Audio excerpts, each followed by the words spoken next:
G'day, freedom lovers. How are we today? Just on the water. It's Sunday. Got to be a good boy. Feel free to grab a tasty beverage of your choosing, kick back and enjoy the show. So, for those who tuned in Friday, you probably remember I was having a bit of a whinge about how shit my day was. It didn't get any better. I ended up dropping a homebrew, which exploded and lodged bits of glass into my foot. That was great fun. I don't recommend it. But it turns out I wasn't the only one having a really bad day. I had a yarn to Heidi yesterday, and we decided we better do a podcast about this one. So, look, without further ado, we'll just bring Heidi in to tell us about her wonderful day on Friday. G'day, Heidi. How are you? Hi, Mark. How are you? Yeah, not too bad. Recovering. You know, I can sort of stand on my foot now.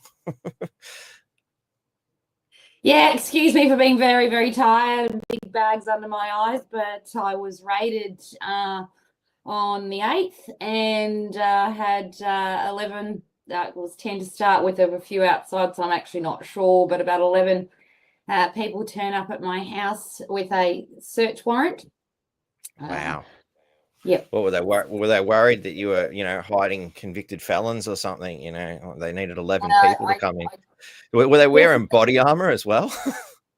No, well, there was 4 police officers, 2 girls that would not identify themselves with the investigator, and 2 IT guys. Wow. And yeah, they came in and he was literally shaking. And when I sat down within the first 2 minutes, I said, "Why are you shaking so much?" And he said, "I wasn't sure how you were going to react, mate." And I went, "Oh, wow. Okay." Yeah. So he then showed me his ID. He wouldn't kept snatching it back up. You don't get it, you get to see it. So I obviously, filmed it and what have you. And then he's turned around and he said, "We're filming you, you can film us, but under the Privacy Invasion Act, Section 45, you can't publish that." And I literally looked up and down my balcony going, "There's all these people here and he's worried about his privacy." Yeah, exactly. It's a bit of a twist of the concept. And I invade your home. Yeah, then I asked him what year that was, and he couldn't tell me that. And in fact, he got it completely wrong. And from what I understand, it's the Invasion of Privacy Act, Section 45. But from what I understand, and I haven't gone through it properly and I'm still in a bit of shock, but that's only holding a device that records a private conversation. And you could hardly say having that many people on my veranda was private. Yeah, so, definitely. And who's on whose property here? I think they've waived whatever rights they want when they enter your property, isn't it? That's some sort of that's my perception of it. It's like, you've broken into my property, like nobody asked you to be here. Well, that's right. And I guess the biggest problem that we have with it is that I've got an ongoing litigation at the moment with the Legal Service Commissioner in the civil realm. And these people from the Legal Service Commission now invade my home, saying they're going to take my computer and what have you. So they ended up being here for nearly 9 hours. They sent the 2. Just to understand that concept and unpack it a little bit for the viewers, though, well, I mean, you've got a legal case against these people, and they're coming in and effectively, or from a certain point of view, perhaps they are interfering in an ongoing court matter. Well, he tried to make it very clear that it was a separate matter, completely separate matter. And when I raised those matters, he said, "Yeah, I know all about that. I've read all of that." So he can't say it's separate. So I asked him if it was criminal or civil matter. And he actually said it was a criminal matter. Very clearly, it's all recorded. Criminal matter. And I asked him whether it was a summary offence or an indictable offence. And he said it was a summary offence. I then asked to see the application he put before the court in order to get the warrant that he had and what the complaint was. And he said I wasn't at liberty to know that. So then I called the court to see if there was anything on file. He heard me ask, it's a criminal matter. He didn't jump in and say anything. I asked him if they alleged to find something, was he going to arrest me? He said no, but he still didn't say. The warrant was a civil administrative warrant. Right. So the entire time I've got police on my balcony thinking it's a criminal matter and I could be arrested at any time.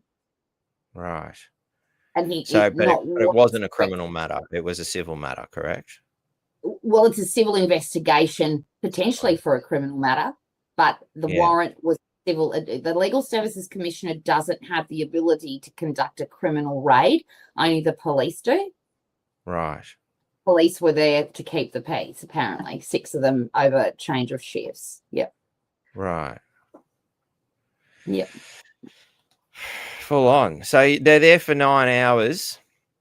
Yeah. And you cited that the lead fella there, he seems nervous, he's a bit jittery. But then he seemed to relax quite a bit from what you were telling me before, and when he was kicking back on the porch there. He appeared to fall asleep at one stage, which is very professional. Very professional. But from what I've been reading, obviously it's only happened in the last 2 days, so I can only bring myself up to speed in what I can research. And from my understanding, he should have been in my office watching those staff members to ensure the investigation was running smoothly. But I say it's a conflict of interest because I have all my legal stuff in regards to many other matters in front of the court, and also all my matters against the Legal Services Commission. So when it came time I'll go back a step. So Section 437 of the Legal Professions Act 2007, from what I can read, says, and I sent you a copy of it, Mark, that they have to let you know in writing. Which is that the first image that you've provided? That's obviously it's Section 437 of the Legal Professions Act. Yep. Just bringing this one up here. Look at that. I just pulled it up, 11/11, which is the time they started taking my documents. Anyway, it clearly and precisely says there that you have to be notified. This one we're talking about here? Yeah, that's it. You have to be notified. There are some exceptions down the bottom, but that would be really arbitrary in this situation not to be notified. Mm-hmm. So in my civil case, I've sent those to you too. They notified me on the 19th of September that I had an opportunity till the 11th of October, the bottom line there, the 11th of October, to give submissions, that their view had not been formed about the alleged conduct. However, on the same day, they sent me another email that was dated 3 days prior to tell me they'd already filed in court. So that's this one? Yep. And I haven't raised anything about it because it says it's private and confidential. Now, the newspaper, good old News Corp, have now published information from that. So I've contacted the court and I have it in an email that once it's posted on court file and used in the court, it's no longer private and confidential. Right. Unless the judge deems it to be. So potentially anything that's private and confidential is irrelevant once it's on a court file and that's open to the media to come and grab. And that's that wonderful article that you referred to here. Yep. That I spat. So that's to do with my appeal I had last week. So I literally only had a couple of days in between. And that photo is the worst photo. I've got dry shampoo in my hair because I ran to the court for something else.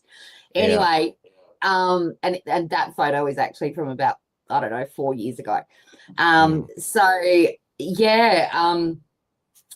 Basically, my appeal was in regards to that the media's been saying that I spat at the police officers and what have you from that appeal. But my appeal was actually that, and I've sent you the paperwork, that the words spitting and biting were removed from the charge, which essentially means the particulars had nothing in it. And they alleged that I spat at the police officer. My face was on the ground with a knee in my back in handcuffs. And I actually said, I did not spit at you. I spat at my own nose. And that's because my tongue was split and I was not allowed to add that information in at the appeal. I'm just going to quickly edit that photo just because it's got some details in there we probably shouldn't share. Okay. So basically the appeal started off really badly with William Everson, the judge, telling me that I was talking rubbish. I didn't understand the law. I raised something about prima facie evidence. He said, you don't even know what that means.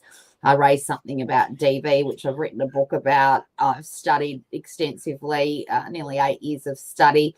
And that's with the diplomas. Some of them are smashed from the police officers here the other day. But and he literally was so rude. He ended up calling me embarrassing. He didn't look at any of the evidence and glared at me, and it was just atrocious. In the end, I said, there's no point me going further because you're just going to say this is rubbish. I told him that he was extremely rude and I'll be taking it to a judicial review. So I didn't get a fair trial at all in any way, shape or form. So I'm not sure if that's all connected with now this raid. But basically, to me, it was a complete conflict of interest that anyone from the Legal Service Commission should be allowed in my house to do a raid. It should have been, if they felt they had to do it, they should have been an independent third party. So in the end, you got it? Yep, got it now. Sorry, I just wanted to take out, some details there that I thought might be not to your advantage. So that's the bound document from the court. You can see the word spitting and biting, and that's the magistrate's signature there. So they actually changed the particulars of the charge the day before with the magistrate seeking a copy of those, which I had never had. Not once had I ever had those particulars, and they were changed. And then the barrister raised an application at the onset of the trial to change those particulars. And I didn't understand what it really meant until afterwards. And they're saying that it was explained to me that I did understand what it meant. Yet this guy, William Everson, the other day saying it was clearly explained to you, blah, blah, blah. And I said, I didn't understand. And he goes, of course you understood, words to that effect. And then in the same breath going, you don't understand the law. So, it's just so... Can't make this shit up. Like, these people. So I'm taking that to a judicial review, and the civil matter is listed for the 1st of December in Brisbane for a strikeout. And I've raised that strikeout for the appeal against the Legal Service Commissioner because a bunch of professors have been writing articles about me. They've even written a book about me, inviting scholars and non-scholars to the University of New South Wales in regards to my pseudo-law practices. And they've definitively made out that I've been charged by that's the transcript that says remove the words. Yeah. But that wasn't good enough for the judge, even though there's a transcript, there's a bench sheet, and there's also a particulars charge. Wasn't enough. He just totally ignored it. And in the end, that magistrate charged me with a charge that is not in front of the court, and then used a case precedent from 1948 that was a bunch of, and this is his case, 1948, of a bunch of Maori men that beat up a cop. And he told me that I spat at the police officers and I was vile, when at all times that was the transcript from that trial. Right, yeah. Went for 6 days. Now, this community justice action group thing, is that related to this particular thing? Is that something? Well, it's disgusting. So I don't know if you want to show. I've just come across this group, and they've got 45,000 followers, and they're just brilliant, absolutely brilliant advocates for the community, and they know what happens behind the system. And anyway, how I found them is that same judge that denied me I alleged I was not given a fair appeal. That same day, it appears that he was very lenient on a pedophile. And it was really odd when he came back and wrote the judgment, and this is my perception only, he was stuttering and he was losing. It was like either someone else wrote the judgment, or he just seemed very strange, and he kept looking up and glaring at me. And I wasn't alone in the courtroom. There were witnesses there. And I'm not sure if it has anything to do with that, but I did ask him to remove the media because they continually write non-verbatim articles about me. He may as well have said, tell someone who cares, and then called me embarrassing, which are the headlines in the paper. Yet I think there's nearly 20-something thousand comments on different pages regarding his behaviour in that case. Right. So do we want to bring that in? If you want to. I mean, it's relevant to the importance of what they're doing to me, to what's happening. Headspace, Mackay Council employee and child protection advocate in Serena.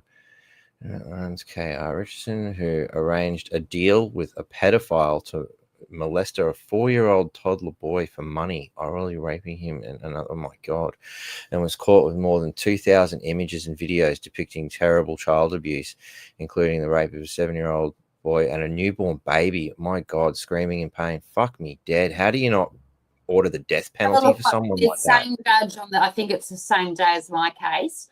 Judge and he gave this guy a slap on, and he was sentenced to 9 years in jail with parole eligibility in 4 years. Mackay Judge William Everson. What a piece of shit. This guy should be fucking, well, that's what everyone's saying. Right? What a lowlife. And that's the same guy that denied you a fair go. What a piece of shit. Pain or commit pain, particularly degrading acts on 2 of his victims. So his actual release date is in August 26 because he's been behind bars already. Did not inflict pain. And well, it seems to, be implied that was the case. Oh, it's appalling. My God. Yeah. What a piece of shit. So I guess his words embarrassing to me. I'm not sure who should be more embarrassed, him or me right now. That's disgraceful. There's something seriously wrong with our court system when a judge is that lenient on someone like they should have thrown the book. I don't know what the full penalty is for these things, but I know whatever it is, it wouldn't be enough. Yep. Oh yeah, I give him to the blackfellas for some blackfella justice. I reckon that's a spear. I reckon that's much more. Let's get the Aboriginal law in here. That'll sort that one out. This article came out the same day as my article, and my article was I've had more media than this guy has.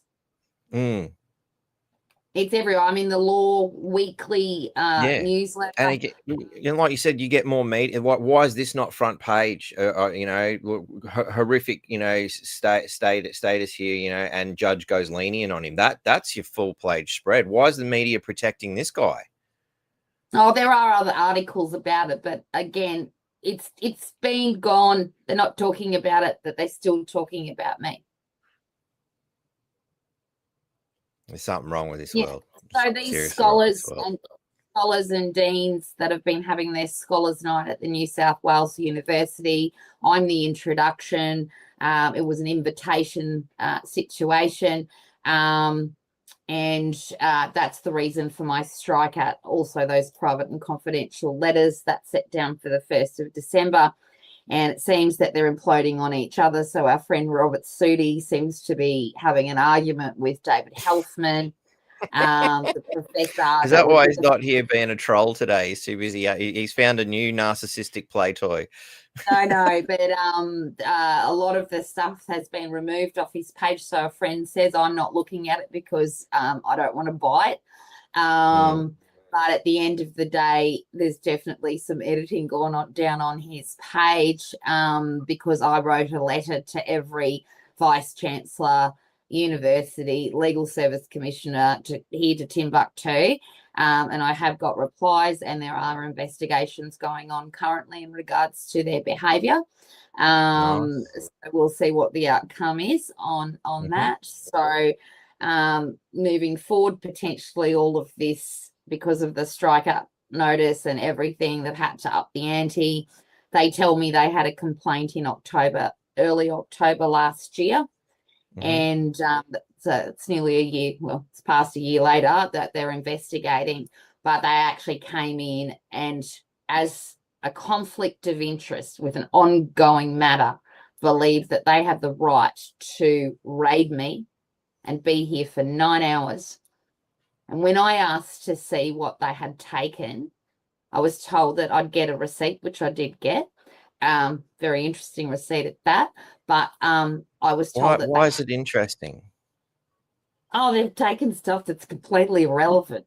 Like they've taken my ideas, book of my entrepreneurial ideas. They've taken court precedents. They've taken my own precedent, like the HZX stuff, my diaries, things like that, have no bearance to what the matter is. And as I said to the investigator, I hope that the complaint that you put before the magistrate in order to get this warrant relates to the material that you've removed from my house, because if it hasn't, you're in big trouble. I hope you got some money for a lawyer, and I don't want to do that, but that's my right to do that. And he remained very, very nervous the entire time, but he did not monitor the people downstairs. So when I asked to see what they had, because he's not monitoring them, could that be perceived as negligence? Oh, you should see what I'm writing at the moment. So yeah. So that happened, and then I was read my rights, but not read them properly, and I was entitled to a lawyer. And then he said, I didn't say you couldn't have a lawyer, and it sort of went backwards and forwards. And anyway, I was very lucky. I called a barrister that had actually done my father's will in 2008. He was the only person I could think of, and his office gave me his mobile number because he'd retired. And he said he was very aware of my case. And I said, who in Early Beach could actually help me? He said, there's no one here that I would recommend. And he put me on to someone in Brisbane that he'd trained with and what have you. And they got on the phone in literally minutes, spoke to the investigator, told me what to do, gave me advice, didn't charge me. Nice. Yeah, which I thank them for. I was willing to pay. I did get a quote from them the following day that for them to represent me at trial is $120,000, which sort of negates the niceness. But anyway, yeah, so it was in regards to opening my computer. They wanted the password to open my computer. And so they actually open the casing and access the parts. Or were they trying to take a hard drive or something? Yeah, they did. So they told me they weren't going to take my computer as long as I complied with them. And the IT guys were bloody fantastic. I've got no qualm with them whatsoever. And he sort of said, can you come and open it? And I went, do I have to? And he went silent, which told me that he wasn't getting involved, which he couldn't tell me. And then the inspector, who he turned around and he said, you have to, under the warrant here, you have to help, blah, blah, blah. But that's self-incrimination potentially, right? And I believe you have the right to not incriminate yourself. But he said, then I'll take your computer if you don't open it. And I've got ongoing matters, so I need my computer.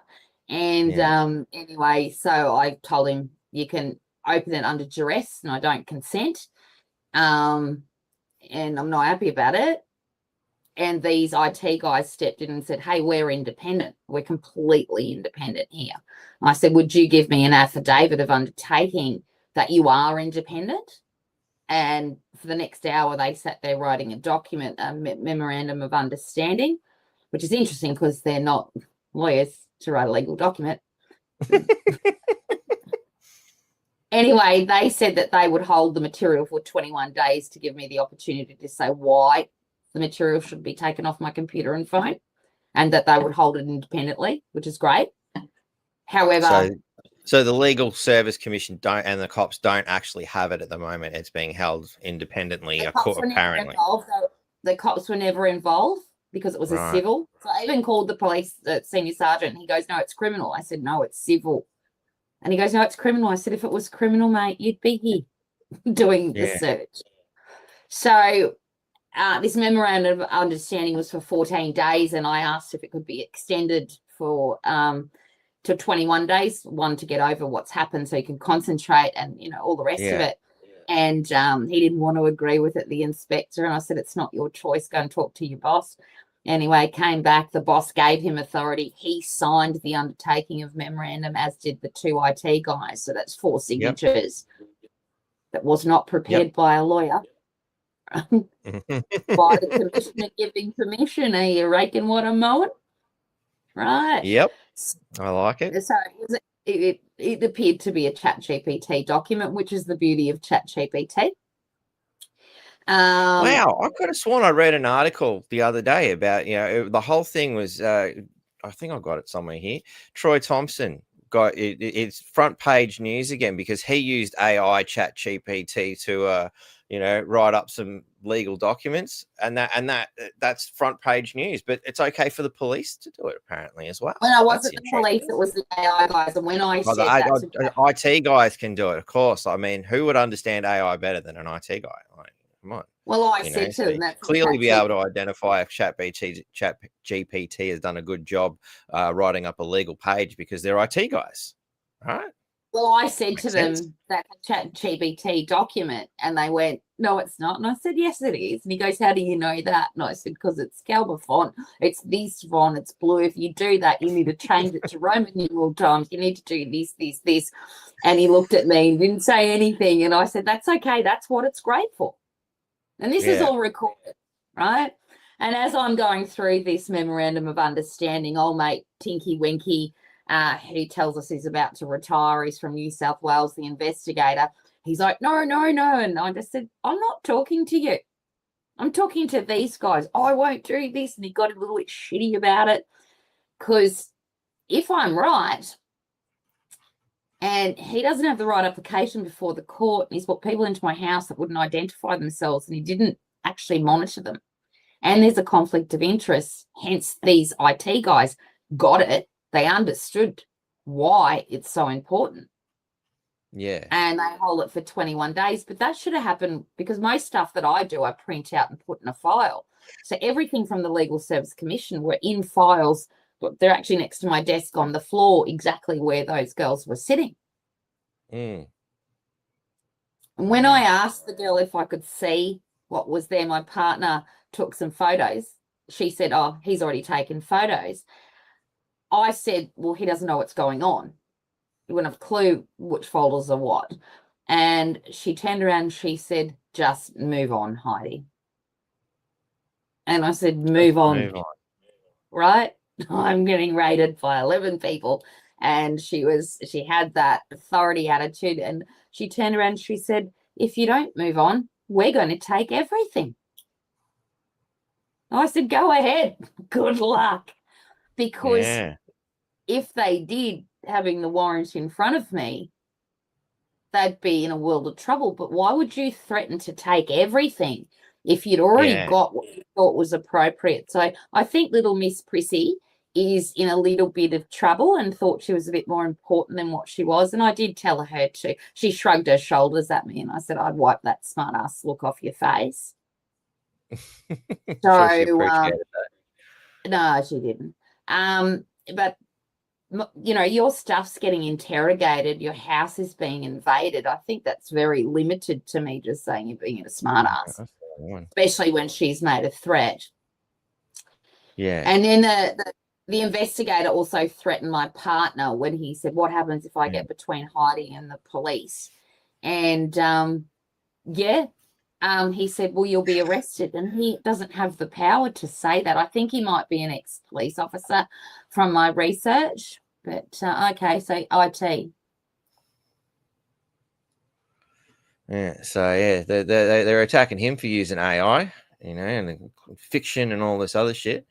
But it's interesting that, I mean, it's a typical Townsville Bulletin piece of shit where it's just an assault to start with. But at least they got Mr. Thompson's, statement here, where he says the real story is systematic political interference, misuse of confidential CCC material, and the government determined to override the rights of the people of Townsville. So at least they got some decent stuff in there, and told the other side of the story. But how many people read through all this shit to get to that part? That's the bit you got to wonder. And I like, again, why aren't they focusing on that particular element? Why aren't we looking at what this dodgy fucker's doing, and asking the question, why is he so determined to get Troy out and make sure that there's no one looking into what's happened during regarding the Townsville City Council, especially seeing he was a deputy mayor at some point? Has he done something that he doesn't want to come out? is the question I have. You know, I I'd no like to know doubt. more about that. I'd like to see him on the stand myself, you know, perhaps answering questions regarding these things, especially since he was an advisor to, I think it was the Ipswich mayor. Just don't quote me. I'm pretty sure it was, who's currently sitting in a jail cell. What kind of advice was he giving? So He I think there's reminds some me serious of questions about this Carney. guy. Yeah, he reminds me of a Carney. Like the sales pitches are so corny. That's Yeah. my opinion on it. They're so corny, and he uses the classic, like literally verbatim football, you know, we're going to do this. It's just so indoctrinated. Mm. And the problem with what the government's doing really at the moment, because they are so indoctrinated, they can't see why the average Australian is standing. And I wrote back to these professors and I said, this is not a thesis. But here's my opinion. You sit in your ivory castles there thinking that you're amazing because you're deans and professors, but you're missing the very reason that people are looking for alternatives. Yeah, And because the your system is not working. It's corrupt. Yep. And it's And blatantly obvious when they're letting pedophiles out with a slap on the wrist to go and abuse kids again. Like, you know, like, well, I said, in if this was Aboriginal law, they'd be getting a spear, not a friggin' 9 years and out and 4 with bloody good behavior. Like, this is ridiculous. You know, they're in jail. I mean, the whole idea of getting out early because they were behaving good in prison is an insult. They were misbehaved in the first place. Like, what the hell? And the whole thing is it's premeditated. Mm. And over meditated, so that they decide what they're going to do. They then do it and then exploit it. So it's not. I heard this story the other day, and it's quite a sad story. And it was a friend of mine that worked in a prison in Darwin, and he got drunk with his girlfriend. They hopped on their motorbike, and they had in the bush, not on the road. They had an accident, and she died. And he was charged with manslaughter. And he accepts that it wrecked her life, her family's life, his own family's life. He accepts that.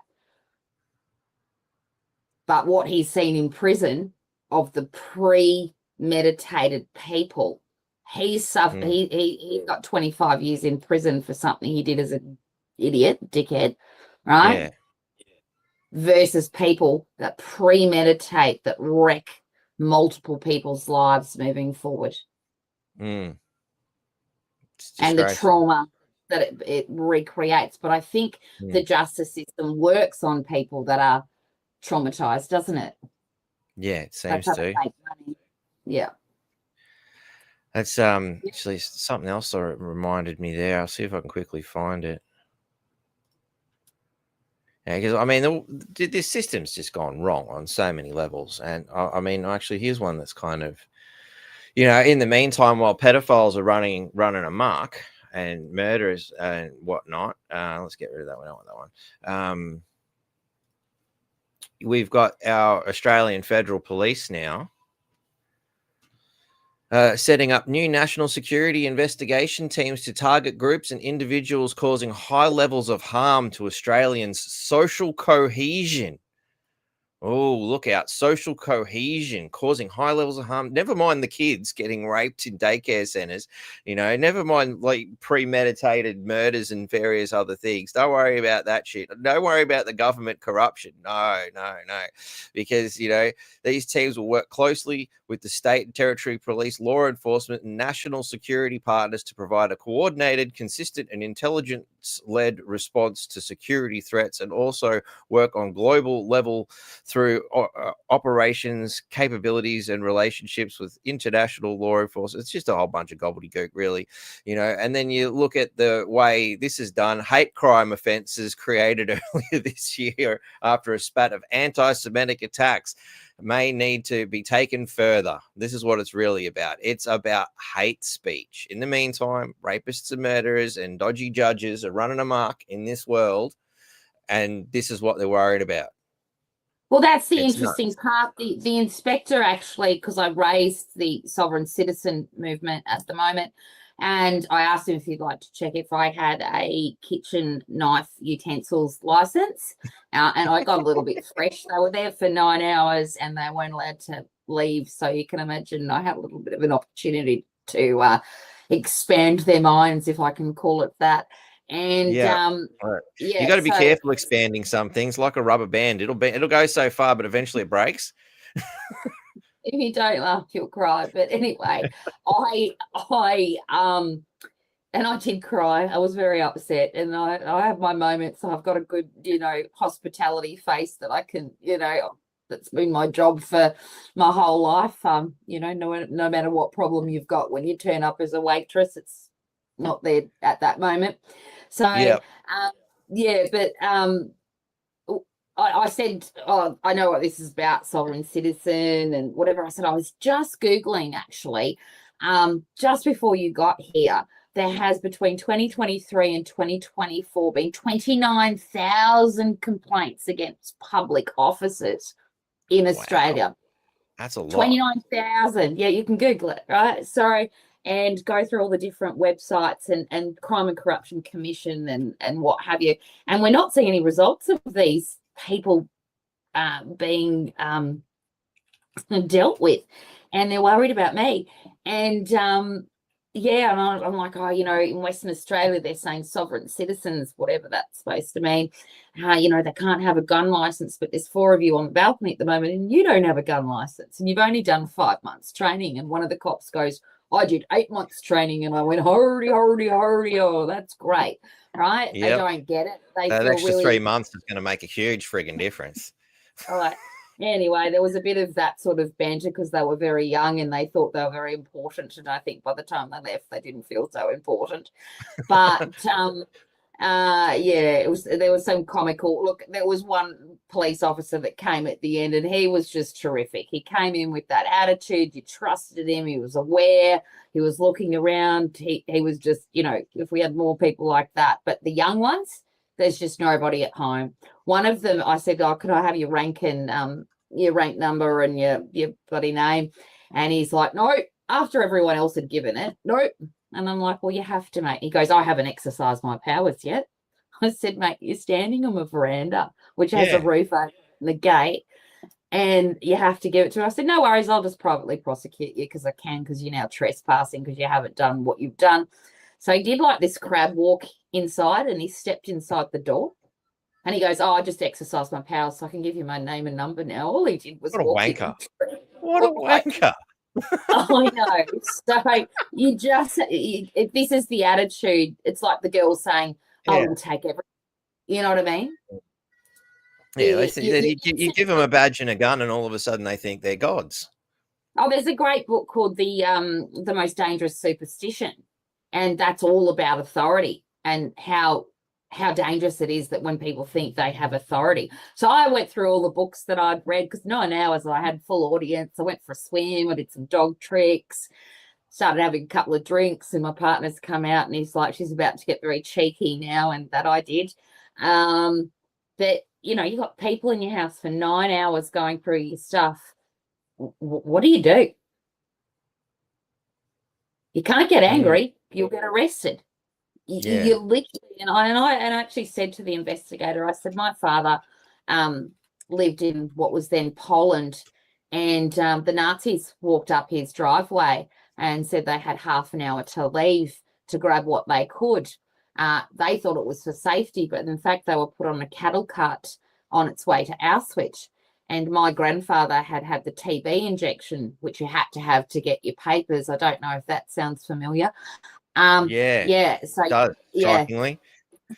What was that event again? I'm sure it was recent. COVID. No, COVID. Oh, that's right. Yeah, good old COVID 1984. Yeah. So, and I said they were put on a cattle cart, and unfortunately, my grandfather had a reaction to that TB injection that gave him those papers, or the green tick. Again, striking similarities to the recent event. They were kicked out out of the truck. Lucky for them, because they lived to tell the story. And I said, what you guys have just done now couldn't be more similar. I said, my father would be rolling in his grave right now, because you are all not getting out of this. And I let them know. They got brothers, sisters, this and that. I asked them about, vaccine injuries. They've all seen it. And in the end, that investigator, he was very quiet. or tired or hungry or something. Well, yeah, and amazingly, the police uniforms have gotten a lot darker over the years too, resembling a certain, older culture that, I think they might have been Nazis. Well, I'm not going to comment on that, but what I will say is the new senior sergeant at my station and the acting senior sergeant, huge turnaround for me, the way I'm being treated. I rang twice while the investigation was going on. I got put straight through to the senior sergeant. The girls on reception, different attitude. Hey, Heidi, no worries. I'll just put you through. I think that's important that we have that relationship and I think having 9 hours of being able to talk to these people, because normally they just brush you off. Yeah. They don't care. Yeah, but with 9 hours, you can get a bit of a feel for somebody and, learn a little bit. Yeah. And I've got the police statement right here that shows everything I've been saying in regards to the charges that I'm on. I was telling the truth the entire time, and that individual has lied and their credibility is shot to hell. So I don't know how to come back from that if they're not going to let me show that new evidence. I do know that I went to court when this was ordered against this individual, and the magistrate who told me I was full of rubbish and this and that, she definitely changed her tune. And the irony was I was sitting with prosecution who have been prosecuting me. And I said, isn't this a change of event? And they're looking at it. It's damning. I mean, this individual is trying to kill me, right? Yeah. I'm not going to go any further than that. It's some serious, serious allegations. And he did it on oath in my trial, but he was definitely seen as a credible witness. He has 54 criminal convictions, blah, blah, blah, blah. Right. So at least now they're listening, they're paying attention, they know the truth. They can't do anything because it's already in the courts. So now we're dealing with the courts. And of course, the amount of money in litigation or win probably is not in the interests of the state. But I'll keep going because it's the truth. I'm not after the money, I'm after the truth. Yeah. I wonder what the state's spent on me thus far in the last 8 years. Yeah, that's a lot of money they've spent trying to target you. And then again, the newspapers making a meal out of it. It's just like they just need to crush the truth. That's all they're worried about, like they'll spend as much money as they can to do it. It's the same thing we're seeing with the Townsville City Council blowing thousands and thousands and thousands of friggin' dollars on attacking their own citizens. Like it's just ridiculous. So ChatGPT, it's not ChatGPT. Grok has finally come back with a bit of an answer here. No, not that one. Wrong button again. I'll get it right. Add in Grok. Actually did quite a bit of a search. So complaints regarding public officials in Australia over the past 10 years. And come down. So approximately 152,000. This is calculated from annual reports and audits, with yearly figures ranging from 11,000 to 20,000 a year. Wow, that's a lot of complaints against public officials. And you got to wonder how many people just go, what's the point? The system doesn't work. There'd probably be a lot more if people had faith in the system. But, that's the thing. And again, rather than the system go, hang on, all right, we've got a systemic problem here. We should probably investigate and have why is everything so corrupt? No. They go and attack people for pointing it out instead. And it's interesting because when I did my private prosecutions that were thrown out by the magistrate, who I'm going to call exonerated in front of the other day, and she started saying, oh, I can tell you I know more than what you would think that I understand, indicating that it happened to her, which is also apprehended bias. And I will say she was very good and she let me get everything off my chest. I left, I didn't bow. I was very, very emotional. But I did say this domestic violence, how this has led me into this situation, that they don't understand 10 pathological patterns of a cluster B disordered individual, which is what you need to know who the victim is and who the perpetrator is. And she said, oh, yes, it's all in the schools. They need to teach that in the schools. And I'm like, no, it's not in the schools. I didn't see DV until I was 42 and never experienced it prior. And it's not taught in the schools. The people that are taking the complaints have to know the pathological patterns to determine who is lying and who is not, because often the victim reacts to the constant abuse and does something outside of their normal behavior because they've been pressured. Apparently, sorry, I've got to correct that. The national estimates 700,000 complaints over 10 years. 700,000 complaints. Yep. Wow. That raid the other day, it's only my guesstimate. So what is it? 2, 4, 5. 5 of them flew from Brisbane. They had 2 hire cars in the driveway, same color. Must have been coming in a matching set. Well, yeah. They were like vans in case obviously they had to take stuff or what have you. And I did say to one of the IT guys, where are you staying tonight? Are you staying in Airlie or are you staying in Proserpine? And he shrugged his shoulders and I said, you thought you were going to be on the plane going home today, didn't you? So I'm guessing $500 each way. You got 5 of them, right? There's $5,000 plus the hire car, plus their wages. These IT guys, they wouldn't have been cheap. And then you've got their accommodation, everything else. Yeah. So I'm guessing $50,000 to do that raid. And they would have been on over. Did we factor in legal costs to get the warrants and all that sort of stuff as well? The judge's time, all that sort of stuff adds into it as well. You know, like it's a huge effort.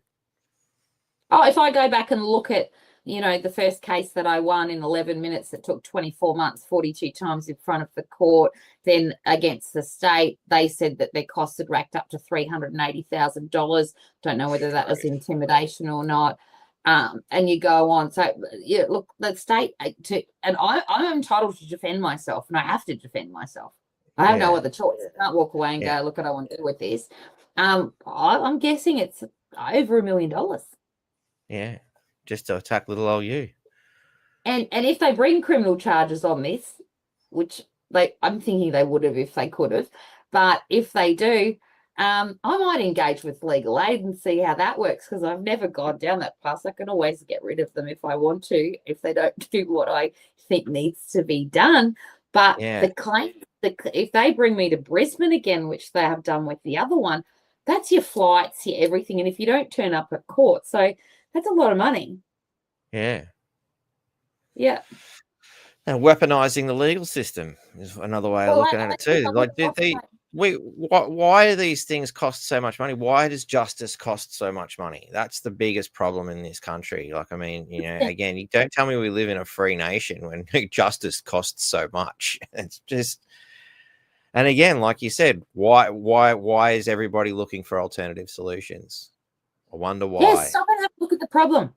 And I just said the article that they've written in Harry Hobbs and Heidi Ward, if anyone wants to look it up, is the very hypocrisy of what is happening. They should critique themselves rather than critiquing me, because if they're not seeing in their indoctrinated castles and their worlds of privilege why the average Australian is now standing up and looking for alternatives when things like this happen, and it's getting bigger and bigger and bigger, and people are speaking out more and more and more. So is there any part of this document you wanted to sort of focus in on?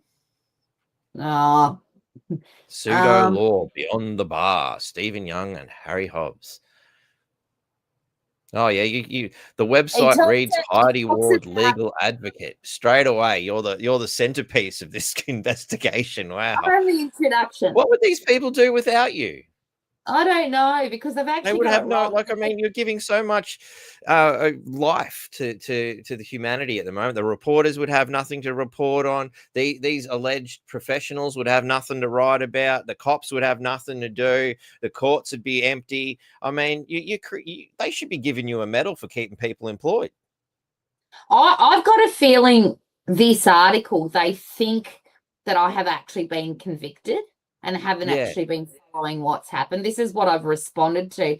But it talks about sovereign citizens and mental health, and it's got my court cases in there, which were legitimate court cases.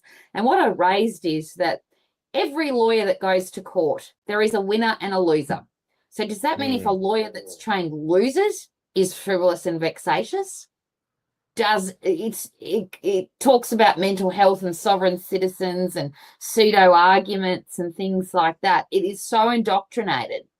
So are these guys alleged professors or something? Yeah, professors and deans of the university. These are professors, and their source material is articles from mainstream journalism? Yeah. Wow. Yeah. It's in my... That's like the blind leading the fucking blind. I did a 10-page response to them. So that is... But the Legal Service Commissioner commenced... I've actually got here the 11th of November. It's based... So it says... So it's actually threatening me to cease and desist, threatening me imprisonment and all the rest of it.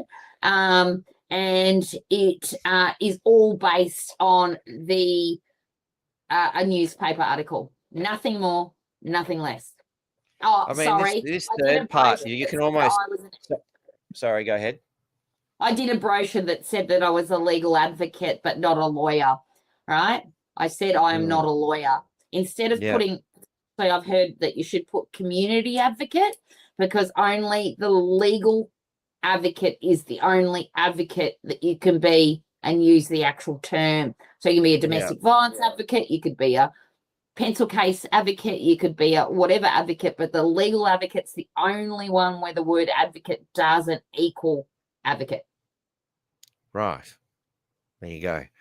Nothing like twisting the language, you know. But yeah, this one, each article makes a valuable contribution to the study of pseudo law. Oh my God, really? Have you met reporters?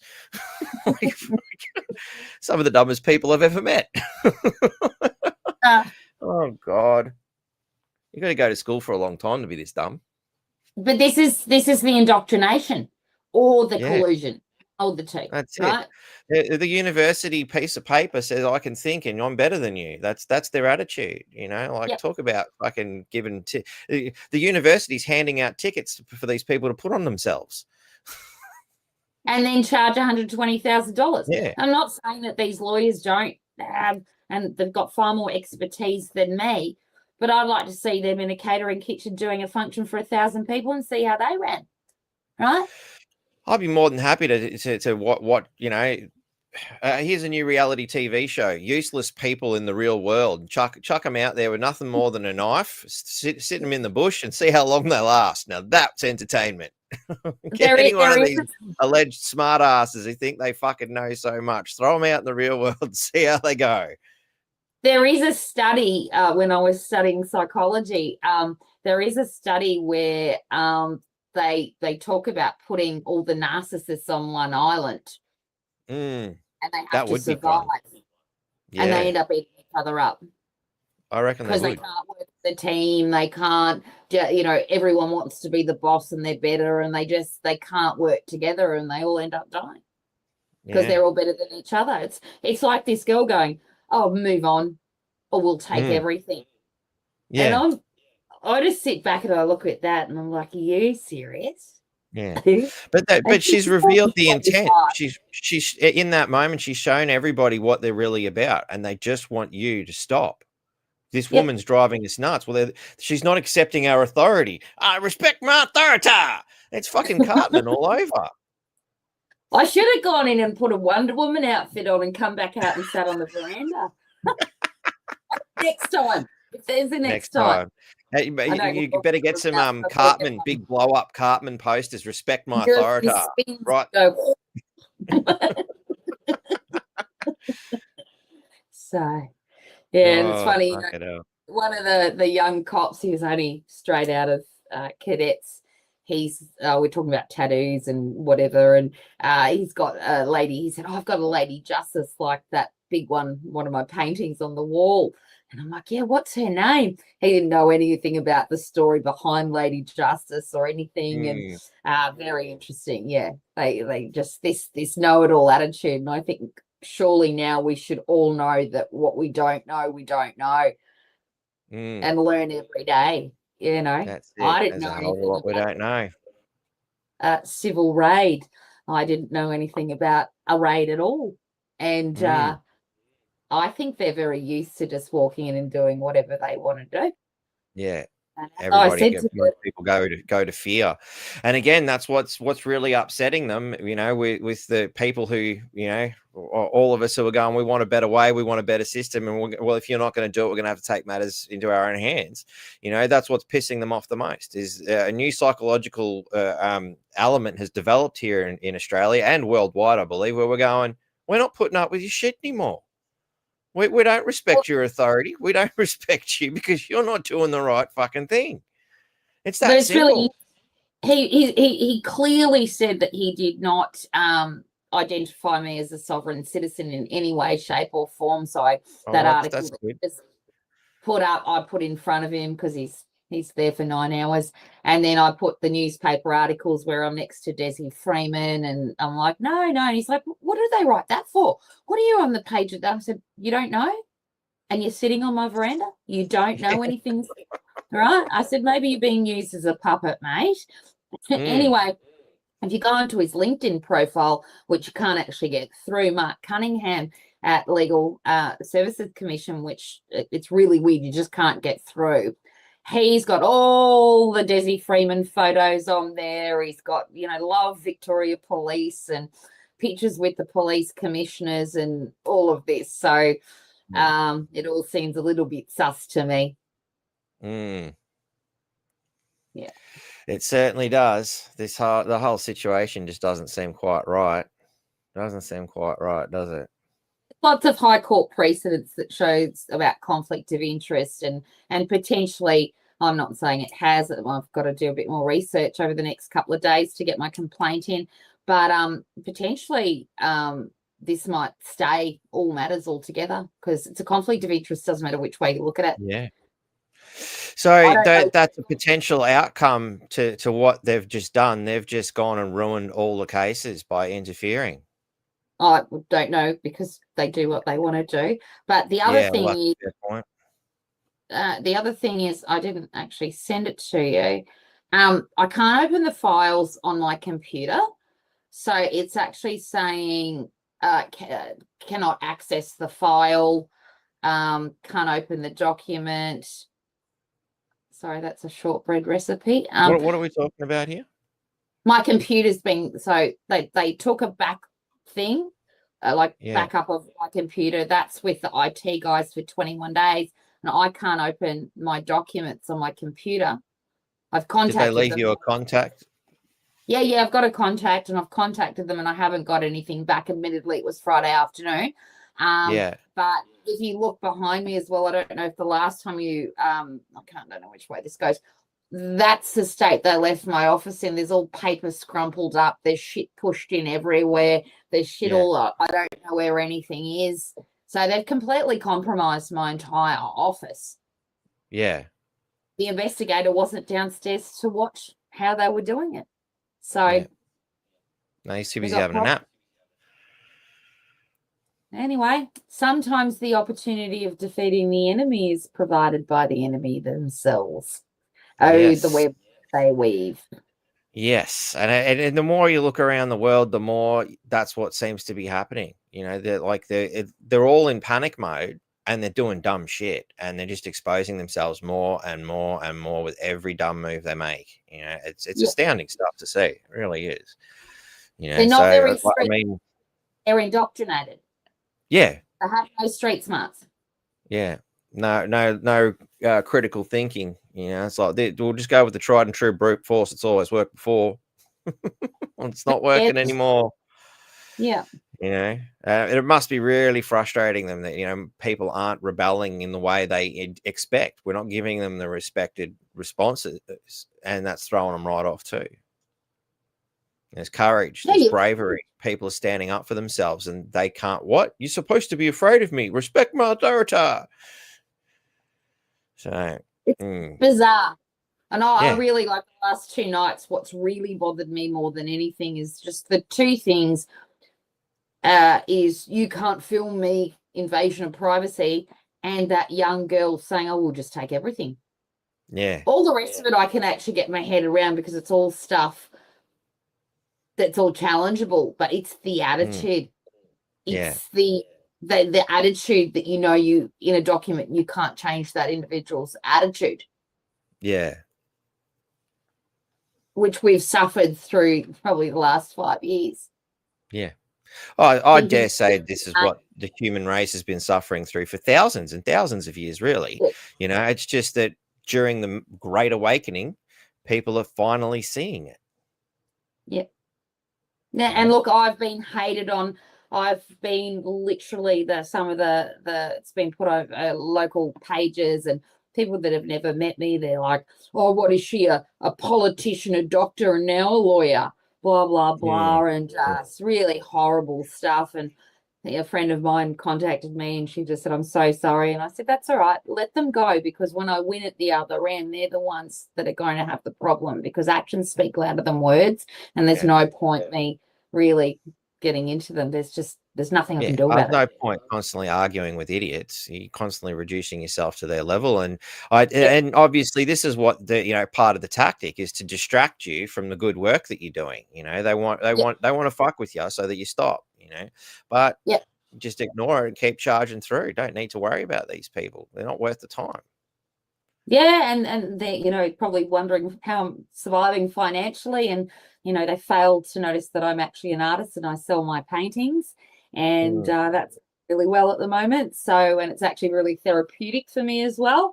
Someone might say, "Can you paint my dog?" or what have you.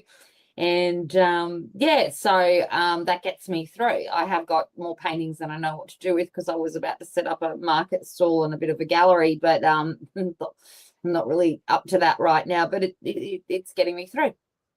It's a good thing, because otherwise you'd be financially. If you had to pay a lawyer for what I've been through, I would have nothing. I would be on the street. I would be mentally, physically. Otherwise, I would have nothing. Yeah, again, it's just an example of weaponizing the legal system, and you've had to learn it yourself in order to survive. So, we've got to take the time to thank these people for, teaching you all that you've learned, and so that you're able to achieve what you do, and helping us create content for the North Queensland Freedom Network. So, every time they do something, they give me more content. So I want to take the time to thank these people for their hard work. They keep keeping us all entertained. Yeah. They are, and there's so much more we could talk about, but it is Sunday, and we've hit the 1 hour mark. So I've just boiled. Although some people have only just started joining us. G'day, Adrian. How you going? Late to the party. You get to go right back and watch it from the beginning in the rerun section, mate. Sorry, we're just about done. So I boiled quail eggs to make a quail egg salad, so I have to peel them. It's going to take me forever. I can imagine. And, that's therapeutic. Therapeutic. I thought it was the definition of frustration myself, but I don't know.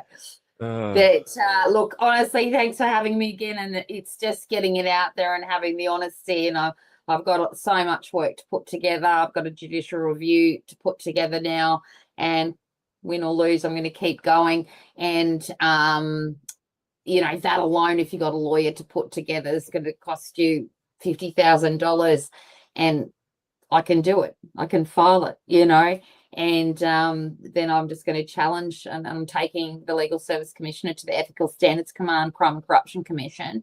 They should never have sent members of their own team in here. It should have been an independent third party, and they should have brought their own memorandum of understanding as to the documents and allowed that to happen, not reliant. So those IT guys, and I'm thankful for what they did. But it's just an example of how easy it is to say, give legal advice. So these guys actually said, we can't tell you legal advice. They wrote the document. Yeah. Right? The Legal Service Commissioner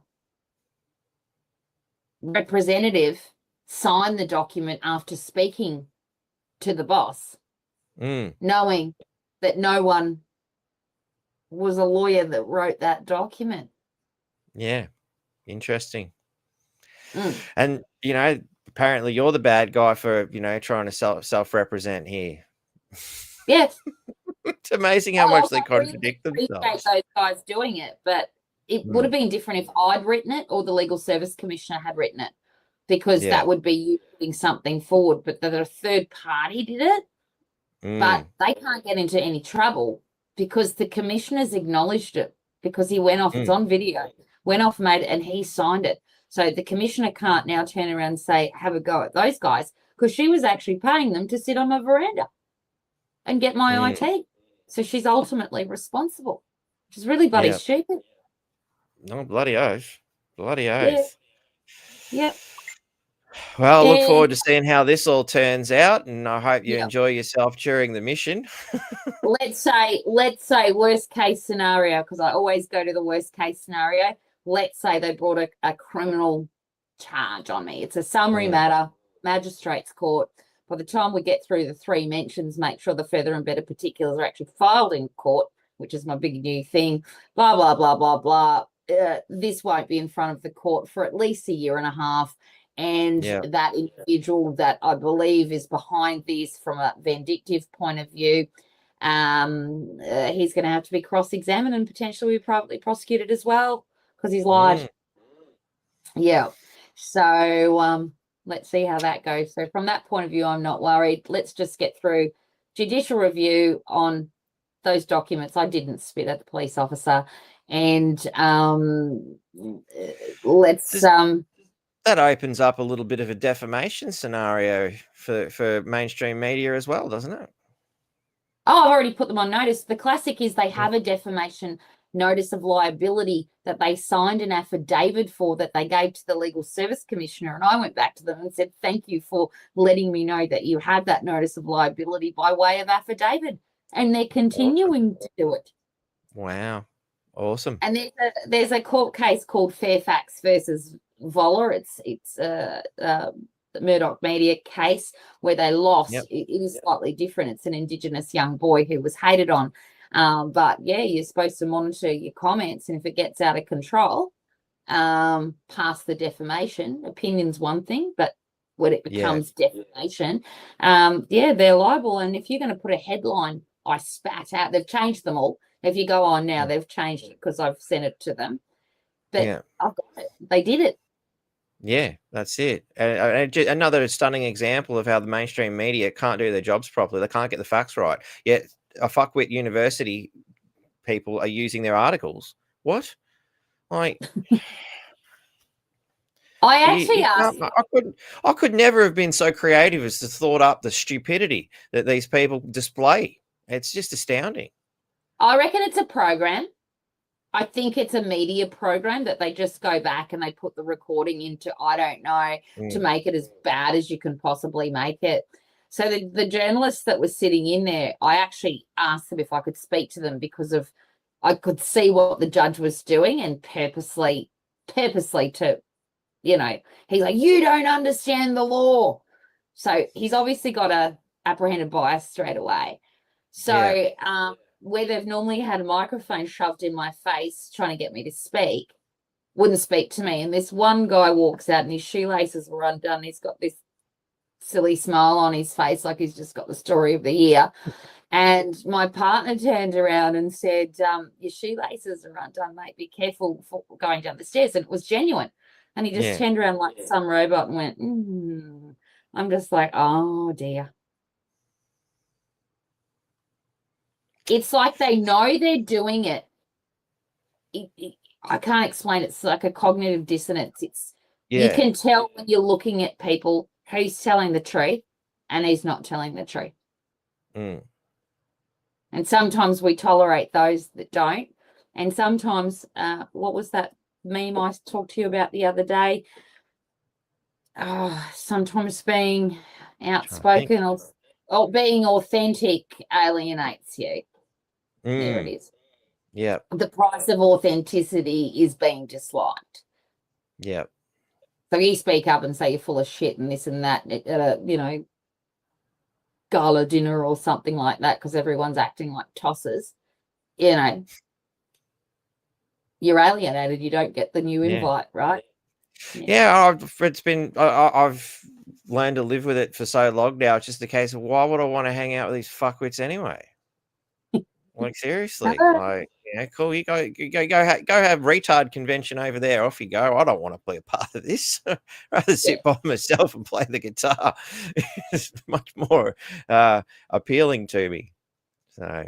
Well, certainly all of this has taught me some very big lessons, and I couldn't think of anything worse than going out in public and talking about shit at the moment when there's so many important things. I like my time, I like my garden, I like my painting, I like my cooking, but to go and just, not interested. Yeah, that's it. Well, thank you very much for coming on and sharing your story, Heidi. Obviously you're doing great work. Otherwise, they wouldn't be trying to intimidate you. So keep it up. I didn't think it was going to get any worse, but I think it did. But we'll see what happens. I can't help but feel that perhaps the police and these institutions need to take their own advice of that female copper. Just let it go, because they're only burying themselves. Move on.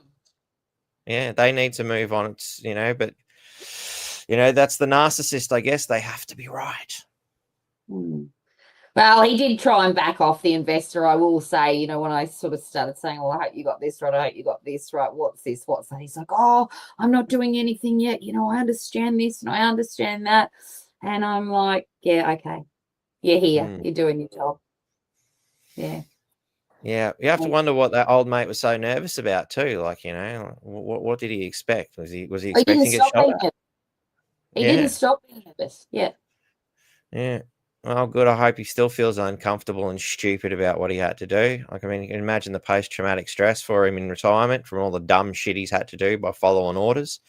So a lot of people have I was just following orders is not an excuse. We found that out in the Nuremberg trials. So, He said, you can't do this under so-and-so, and he got the wrong act. And then he couldn't tell me that he literally in the first 3 minutes he was here. And I said, oh, was that legal advice? Because if he said, if you publish this, it'll be this. Well, that's legal advice. Yeah.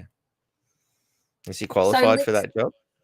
I mean, does 8 months training at the police force qualify you for legal advice? No, this was the gentleman who's due to retire, the investigator. Oh, the investigator, righto. It's even worse. He's been in the career that long and he still couldn't get it right. Right. He would have been about special kind of stupid. 65. And he wasn't a very fit character either. But at the end of the day, and to be an investigator, you have to pass certain qualifications of fitness, just saying. That's why I've raised that. He's literally in the first 2 minutes said the wrong act, didn't know the year, and he's an investigator. Can't make this shit up. Maybe that's the name of the next show that we do and get Daryl on board, because I got him on the phone and he's like, oh, you just can't make this shit up. Yeah, very special kind of stupid. Special kind of stupid. All right, well, you enjoy the rest of your Sunday. No worries. You too. Have a good one. And we'll no doubt have you back on in a couple of weeks or something with yet another exciting episode of what happens in Heidi's life. God. All right. See ya. No worries. Have a good one. Thank you. All right, ladies and gentlemen, that's the end of it all. Hope you've enjoyed it. We will be back again at 3:00 to talk about being alienated properly with aliens and comets. And Kate's going to join us for an interesting yarn there. Might be worth having a look at some of the stuff on the Gaia network, because we'll be talking a bit about that. I might even show you the page and some of the things I've been looking at in regards to what we're going to talk about too. Stake, always good. Collected a few bucks from my dividends recently. So that it's nice that you can earn money from this stuff if you do it right. And all I did was ask questions of Grok. What's the best thing to invest in? What's got a high paying dividend with 100% franking credits? Simple questions like that, and chuck a couple of bucks in and see what happens. So, use that promo code. You get some free $10. And when you transfer into the American Wall Street market and buy something there, you get a free stock. My Nike stock, I think last I checked, was about $80. It just keeps going up, which is good. And it's $80 US too. So, and I got that for free just by using someone else's promo code. So there you go. Give it a crack. See what you think. If you're, not, it's nice to see my money working for me, as instead of me having to work to watch it fly away. So that's one of the things I've been learning to get a hold of, especially as we move into retirement years, and you see how bad things are for some poor people who are stuck in retirement homes. I wouldn't want to be there. So yeah. Anyway, there's a whole bunch of other things you can find in the description of these videos. You can always email me if you want, and of course, don't forget that if you got an exciting story like Heidi here, NQ Freedom Network at protonmail.com to share your tale. Because obviously the system wants us to talk about these things. Why else would they keep doing it? So I'm at a loss as to why they're doing what they're doing, but it must be to entertain us and provide content for my show. So I appreciate them and thank them for that. It's very, very kind of them. So anyway, I'll see you guys at 3:00 Queensland time. I think you guys have gone to daylight savings, and although I was subjected to it for some 37 bloody years, I still can't figure out how it works, whether it goes forwards or backwards, because it's just a stupid bloody idea. Bloody stupid. I'll never get sick of saying how stupid daylight savings is. So if you're subjected to that shit, figure it out yourself. Up here in Queensland, we have the good sense to leave the clock alone. So anyway, 3 p.m. Queensland time. See you then.